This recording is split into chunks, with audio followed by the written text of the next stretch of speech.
Bakit nga ba? Pasensya na ho. Ay, ingat ha. Ayoko ng abala. We're here to enjoy. We're here to have fun. Di kailangan magyabang. Ride your pace. Gets? Sir. Baba mo yung emosyon ha. Ayoko man makisawsaw pero sadyang nandyan na talaga yung sitwasyon. Usapan kasi namin ni Yana was after ng upload ng apology niya, delete niya na yung video nung road rage niya. Tapos, just let people see the public apology, then delete everything na regarding Zambales or whatever na tungkol dyan sa mga issue niya na yan. Pero nakakalungkot lang kasi May 2, alauna na ng tanghali, naka-up pa yan.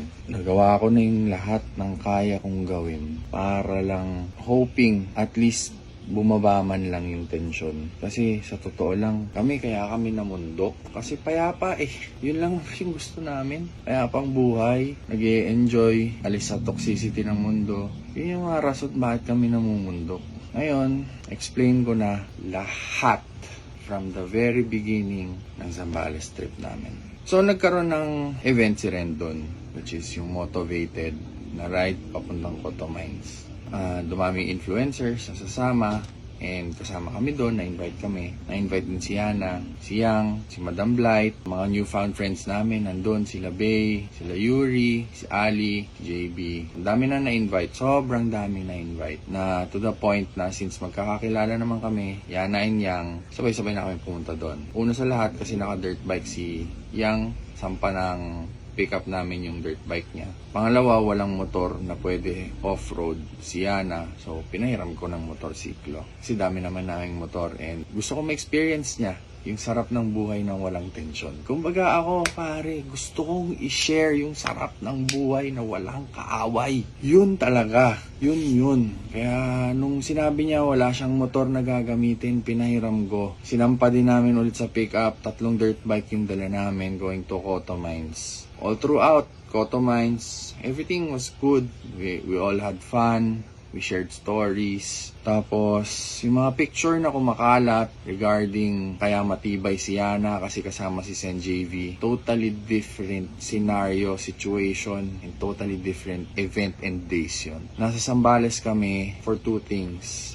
Una, pumunta ng Coto Mines kasi for the event. Pangalawa, pumunta ng Mapanuepe kasi tagal ko nang gustong pumunta doon na wala lang timing. Long story short, this was the perfect time. Coto Mines, Rendon, Sen JV, and all of the other influencers that were present there all had fun, no tension, toxicity. The next day, nag-camp kaming lahat. Actually, pare, first time ko nakita nag-camp si Sen JV and hands down, he was there. He had fun with us and we had fun with him. Everybody took a separate route. Sila may different na. Kami bound for Mapanuepe. Gusto ko lang linawin, ako na ang lilinaw. Di namin kasama si Senator JV Ejercito at si Rendon. And kung kasama man namin siya, definitely mas mag-iingat ako Ayoko ng tensyon at lalong-lalo na kung may kasama ang senador, bakit ka gagawa ng kalokohan, di ba? Long story short, wala kaming kasama na may pangil, na may baker. Simpleng rota lang yun, pare. Gusto lang namin mag-enjoy dun. Now, ng dirt bikes sa lahar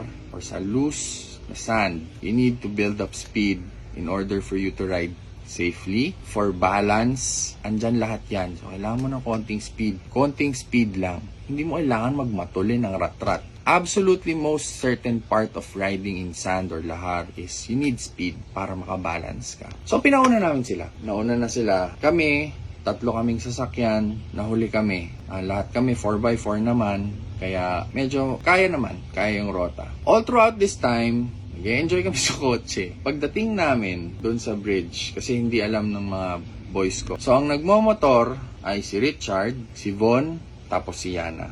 So, 3 silang nakamotor, 3 kaming SUV, going to Mapanuepe. Pinauna na namin. Nung nakita kami, kinausap ako agad ni Richard na road rage si Yana. Ano nga akong ginawa? Hindi ko naintindihan kung anong ginawa basta nagkasalubong. Ang ginawa mo, pinigil ko na. Siya po yung makita nyo sa video na naka-green helmet na umawat. Pinigil na niya. So ano nangyari? Umalis na. Nag-sorry ka? Oo. Okay, good. Pasensya na ho. Okay, boss. Pasensya na, bossing. Ikaw ang wag ganon. You use your side mirror. Pasensya na po. Pasensya na po. Kala nyo naman sarili nyo ba? Pasensya na po, bossing. Sorry po. Sorry po. Wise ka. Yun lang naman na importante. Sorry tayo kagad, walang maaabala. That's it. Ganon kami, lagi. Nanggaling na kami sa buhay ng toxic, sa buhay ng laging galit. Hindi ko gustong balikan yun. At napakasarap ng buhay ng walang tensyon, walang kaaway. Sinasabi ko sa kanila yan, paghihiwalay sila sa akin. Maraming beses yan, pagkahihiwalay sila sa akin. Tol, walang mayabang, walang makikipag-away. Hindi tayo magpo-provoke, de-escalate. Yan ang lagi kong bilin. Kahit panoorin nyo lahat ng vlogs ko, lalong-lalo na sa YT. Kasi nandun yung mga buong videos. Oy, Bon, Justin! Oy, pakabait kayo ha! Pakabait kayo ha! Huwag kayong kupal dyan ha! Tol, pag may mga kasama kayo dyan, ayoko nang bubulastog kayo ha! Baka bubulastogin nyo yung mga tao dyan ha! Magpakabait kayo ha! Ayoko nang nagsisimula ng away ha! Hindi magalang kayo dyan ha! Pakabait kayo dyan ha, boys! Ay, ingat ha! Ayoko nang abala. We're here to enjoy. We're here to have fun. Di kailangan magyabang. Ride your pace. Gets? Baba mo yung emosyon ha. Kaya never kaming nanggulo sa bundok. Dumating kami sa Mapanuepe. Akala ko okay na lahat. Walang signal. Enjoy nature. Hindi ko alam, mamaya-maya nag-i-edit to si Yana. Pinakita sa akin yung video. Sabi ko agad, kung ako yan, hindi ko na i-upload yan. Unang-una sa lahat, dahil tayo dito. Pangalawa, hindi na ako yun eh. Hindi ako magmamalinis. I had a few bad days before. Pero yun nga sabi ko, hindi na ako yan. Galing na ako dyan. Kung ako ang tatanungin mo, hindi ko upload yan. Pero kuya, kaya ko naman eh. Sabi ko, kung kaya mo yung bash niyan, then so be it. That's you. Nakahanap ng Starlink ang mga sangkatauhang kasama ko na nabwisit ako bakit may Starlink doon. Na-upload. Ako, hindi ako kumuha ng whatever, ganyan. Hanggang maya-maya, isa sa mga kasama namin na hindi ko nababanggitin kasi hindi sila sanay sa buhay social media. BK, nakita mo to? Pinakita sa akin. Diyos ko po.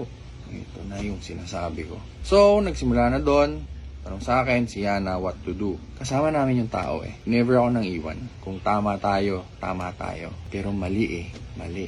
Isip ako, tagal ako mag-isip pare. Ang hirap nung ganyang sitwasyon eh. Sabi ko, delete mo na yan. Kumagana pa din. So, sige, buhay mo yan. Ako, parang nasa Mapanuepe na ako, enjoying ko yun. Pagbaba, boom, nagulat ako tol. Sabog yung...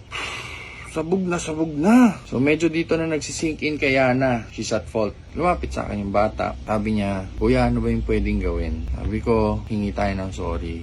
Personal.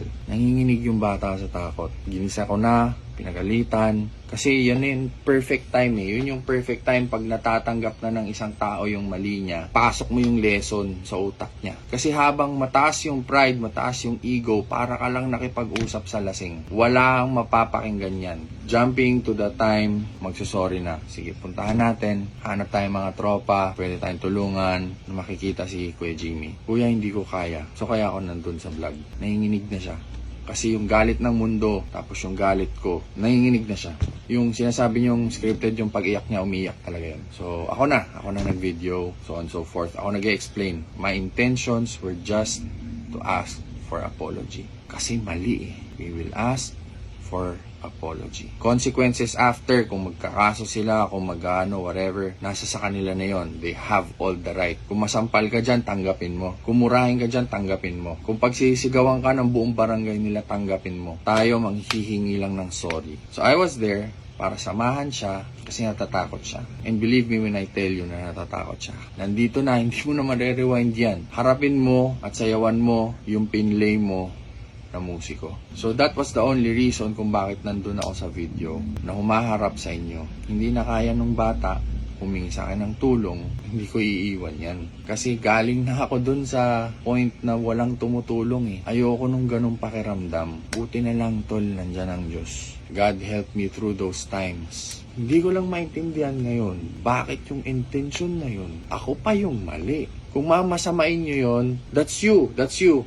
Okay, hindi ko kayo makokontrol doon. Pero ginagawa ko tong side of the story ko kasi hanggang ngayon, naka-up yung mga video. I gave all my best. Ang tanging hiling ko lang, burahin lahat ng tungkol sa Zambales. nang matapos na. Hindi magda-die down yung issue, pero yung sa atin nagawa na natin yung hanggang, kumbaga yun na yun eh. Yun na yung dulo ng kaya nating gawin. Ask for apology and delete everything. Ngayon yung mga gagawin nila, kung hindi tayo patawarin, right nila yon. Kung magkaso sila, right nila yon. Kung murahin ka nila, right nila yon. Sila yung naabala eh. Hanggang ngayon, tol. Kaya napipikon na ako. Yan o, 138 up pa din yung video. Ngayon, nagmumukha akong konsentidor. At lagi kong sinasabi, hindi tayo nangungonsinti ng mali. Kaya eto, hanggang dito lang po ako. Ito na yung makakaya ko. At kung ano man moving forward, ang mga gagawing desisyon ni Yana ay sa kanya na po yun. All I can do is up to here. Nagawa ko na lahat. Ito na yung dulo ng bridge ko. It's up to her. Kung may pumasok sa mga tinuro ko sa kanya, hanggang dito lang yung kaya ko. Kung mamasamain nyo po yung pagtulong ko sa isang tao na lumapit sa akin, then okay lang po. Pasensya na. Yun kasi ako eh. At ito yung pangangatawanan ko na hindi ko ipagdadamot sa ibang tao.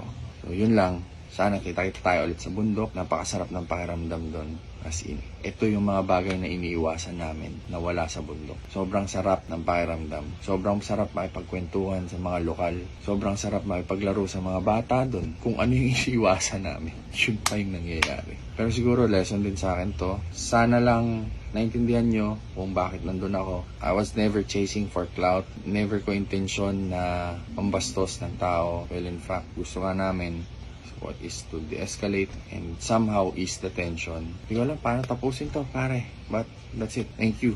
Umabot kayo dito. Ingat lagi. God bless.